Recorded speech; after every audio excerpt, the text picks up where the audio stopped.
Good morning guys! So another day, another vlog na naman po tayo. So ngayong araw po pala magsisimba po ulit tayo at dahil linggo po nga ngayon. Syempre bago ako pumunta ng simbahan, kailangan ko munang mag-withdraw ng pera para mabayaran ko lahat ng mga bills ko sa bahay.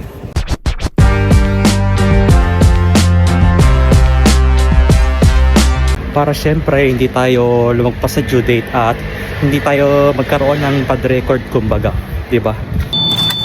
Okay po, naka-withdraw na po pala tayo ng pera at mamaya ko na lang po pala siya babayaran kasi nga maiiwanan tayo ng train. Medyo kiri-kiri na kasi tayo sa oras ngayon. So ayun po pala, dito muna tayo sa train station para makabili ng ticket at hahabulin natin yung train ngayong oras na to.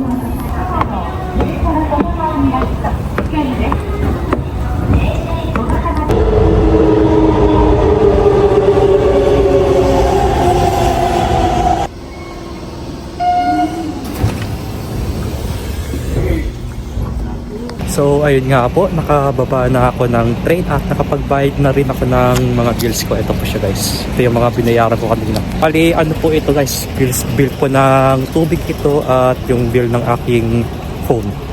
Tsaka napapansin ko rin pataas na ng pataas yung mga binabayaran kong bills dito guys. Sa lahat po ng mga kababayan natin dito, agree po ba kayo sa akin?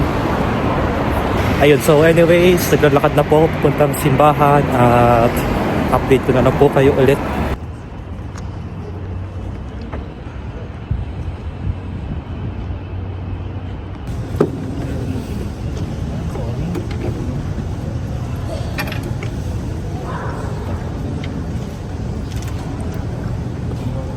Okay guys, so kakatapos ko lang po magsimba ngayong araw at diretso na po ako na magmerienda muna. So goal natin ngayong araw po ay makakain po sa isa sa pinakasikat na ramen dito sa Japan. Malalaman nyo na lang po mamaya at ipapakita ko po sa inyo. Nga po, dito nga po ay maraming tao po ulit sa tuwing weekends po. Ayun po ang yun po, marami po mga taong namamasyal habang medyo tumutubo na po ang cherry blossoms dito na malapit sa amin. At sana balang araw makakapunta rin tayo sa mismong Hanami Festival, di ba?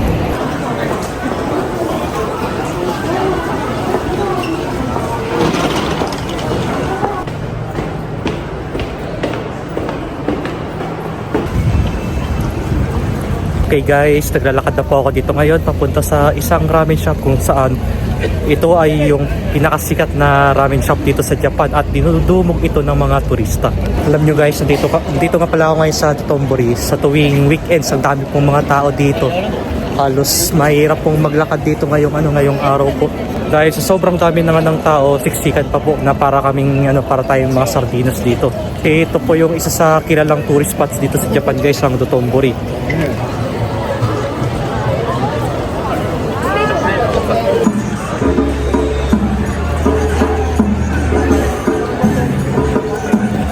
Okay, andito na po tayo sa kakainan nating ramen at ito po yung Ichiran Ramen kung saan kilala po itong ramen restaurant dito sa Japan.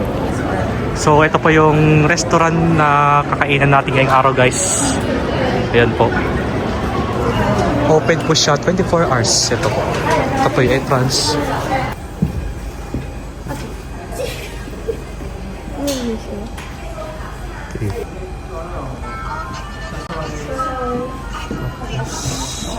So kuha tayo ng siguro half lang. Then green onion tsaka rice. So ito po yung presyo niya ngayon guys. Pag pinindot natin yung pay, pwede kayo yan po kung cash po or mga e-mobile.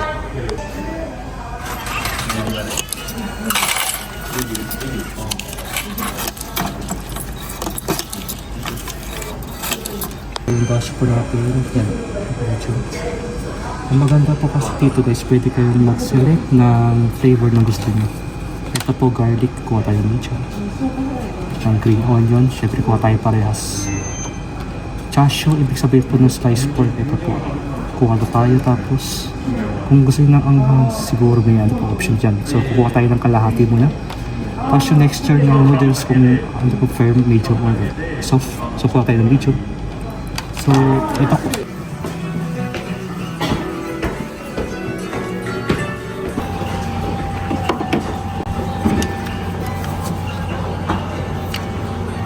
Ito, naka-order na po tayo ngayon guys.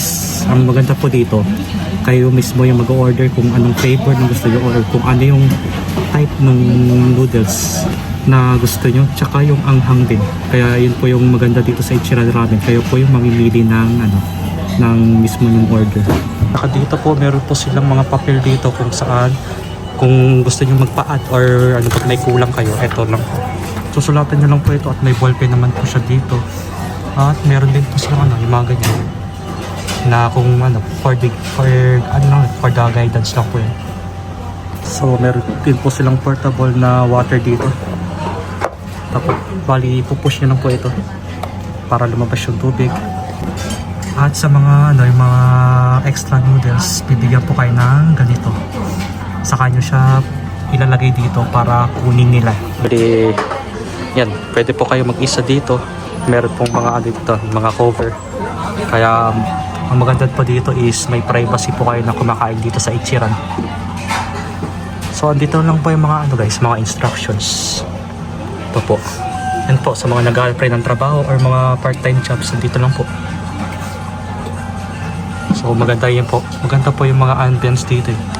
Karamihan po kasi ng mga turista ay pupunta dito para matikman nila yung Ichiran Ramen kung saan ito po yung isa sa pinakasikat na ramen shop dito sa Japan. Actually meron na po siya sa ibang bansa guys tulad ng Taiwan, Hong Kong, meron na po siyang Ichiran Ramen na branch. Hindi lang po siya dito. Actually dito po yung original na Ichiran Ramen.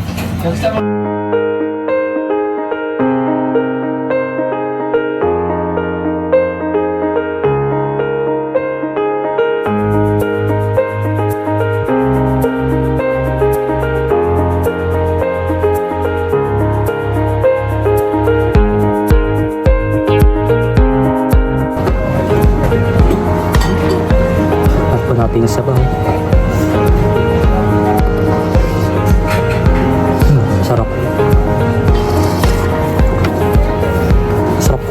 Sarap po yung sabaw guys. Tapos yung noodles.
Okay guys, kakatapos ko lang pong kumain ng ramen at ang masasabi ko ay sobrang sarap ng Ichiran Ramen dito guys. Yung noodles nila talaga medyo malambot-lambot, so masarap siya, lalong-lalo na yung sabaw, napakalasa niya guys. Sobrang masarap. Medyo may kamahalan nga lang siya, pero ang maganda po doon is masarap po talaga yung pagkain. Kaya talagang worth it po siya para sa akin.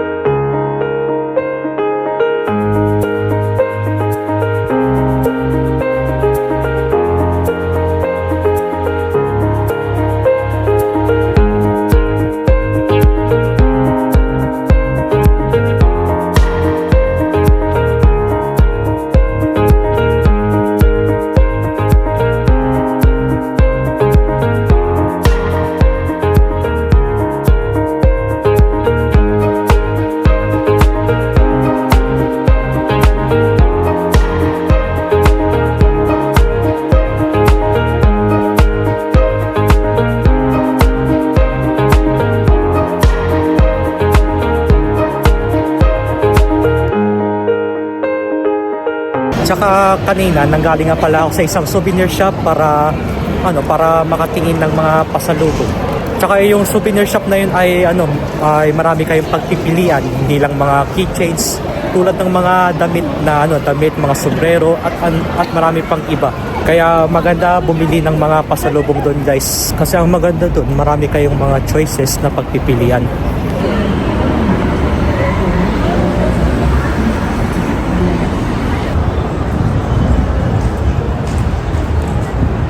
So nandito naman kami ngayon sa Tower Records para tumingin ng mga CD. Actually dito guys, ang daming mga pagpipilian dito kasi may mga iba't ibang genre silang available. Mapa-latest man, mapaluma or bago, andito silang lahat. At ang mga limited edition meron din sila. Meron din silang mga K-pop dito kung mahilig kayo sa mga K-pop, sa mga pop or rock. Tapos meron din silang mga anime at mga game music. Diba ang dami nilang mga binibentang mga CD dito guys. Meron ding iba sa atin na mahilig sa mga K-pop. Kaya marami talaga kayong pagpipilian dito. Syempre dito naman ang paborito kong genre ang hip-hop or rap na isa sa palagi kong pinapakinggan na si Eminem. At meron pa dito yung first album ni Kanye West.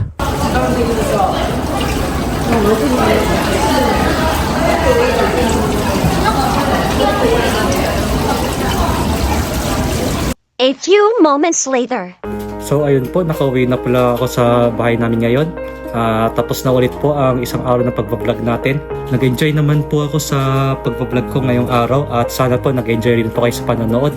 Bali ulitin ko lang po, ang ginawa ko ngayong araw ay nagsimba. After na magsimba ay kumain po ako ng ramen sa Ichiran Ramen, kung saan ito po yung isa sa sikat na ramen shop dito sa Japan. Tapos after po noon ay nagpunta ako ng Tower Records para bumili hindi siya actually bumili, para tumingin ng mga CD or yung mga albums. Kagandahan po dito ay marami po silang mga latest na albums. Yung iba po ay mga previous or mga dating albums pa po nila, which is pwede nyo po siyang pwede po kayong bumili doon for your collections or mga pasalubong sa kung kanino yung gusto ibigay, di ba? So ayun lang po, salamat po sa panonood at bago po magtapos, huwag niyo kakalimutan mag-like, comment and subscribe sa aking YouTube channel at click niyo na rin yung notification bell button sa baba para lagi kayong updated. So ayun lang po, ingat po kayo at Jane!